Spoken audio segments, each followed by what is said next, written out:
philanthropy moved out into the sunlight a little bit more. I would say in the 80s, I think with the founding of, since we're talking about NNCG, I'll talk about the founding of philanthropic advisory and management firms.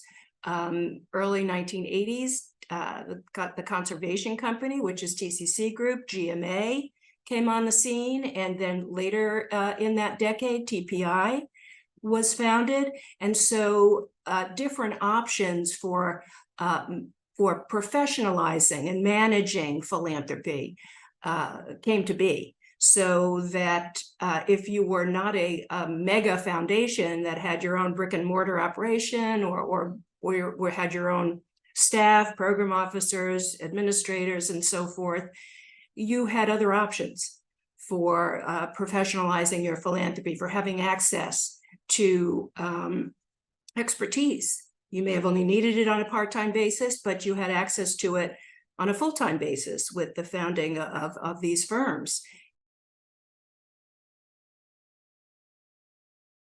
Creation of Fidelity Gift Fund. That was also, I think, in the 90s.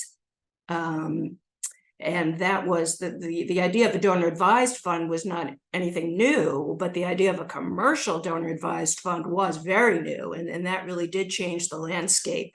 I think it probably, increased philanthropy, maybe decreased the growth in private foundations, although private foundations has still grown substantially over the past 40 years. The community foundation field followed the creation of commercial gift funds, and not only expanded assets for the major community foundations across the country, of new community foundations, regional community foundations. So I don't know what the numbers are, but there are dozens and dozens, maybe hundreds of more community foundations nowadays than before. NNCG, creation of NNCG, elevating the field of professional philanthropy consulting and spotlighting it as a profession that was to be respected and was interested in really furthering the field of philanthropy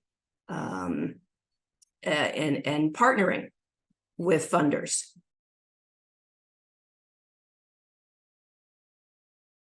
What I don't think philanthropy does particularly well is incorporate the voices of the constituencies that it serves, and I think that needs to change.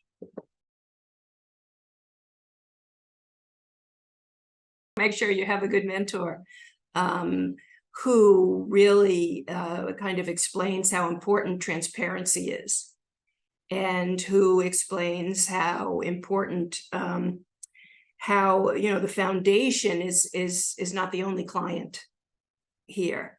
The grantee, the nonprofit community, the public charities, they are equally the client.